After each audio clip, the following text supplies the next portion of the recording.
2,000 years later. Wow. Press C. Amazing. Press F. Press E.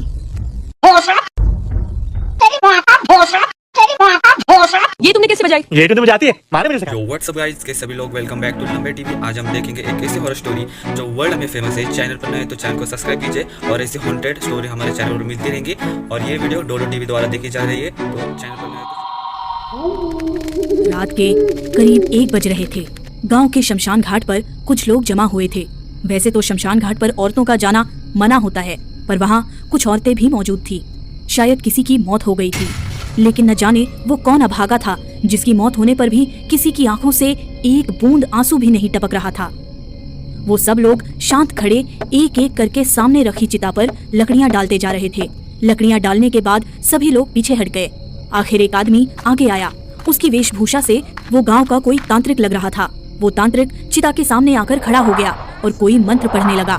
फिर उस तांत्रिक ने अपना सिर पीछे घुमाकर किसी को इशारा किया। पीछे खड़े लोगों में से एक आदमी सामने आया।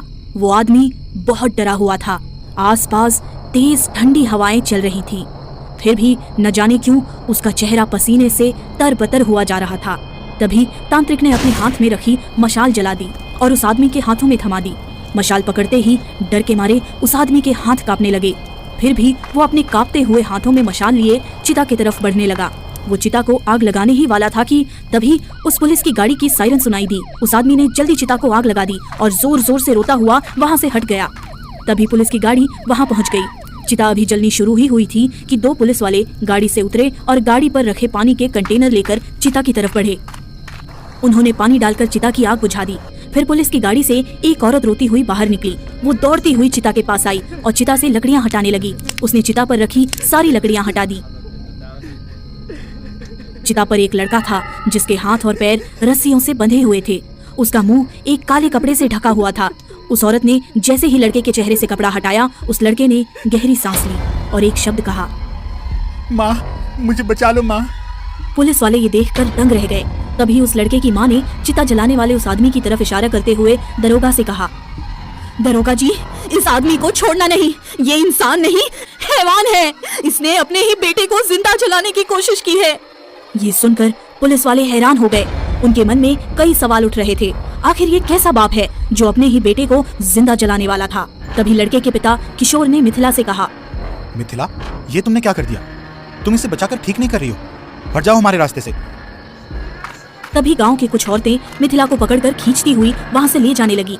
मिथिला चीखने चिल्लाने लगी, दरोगा जी, मेरे बेटे को बचा लीजिए, ये दरिंदे उसे मार डालेंगे। दरोगा जी, ये हमारे गांव का मामला है। आप इस मामले में ना ही पड़े तो अच्छा होगा। आप लोग यहाँ से चले जाइए और हमें अपना काम करने दीजिए।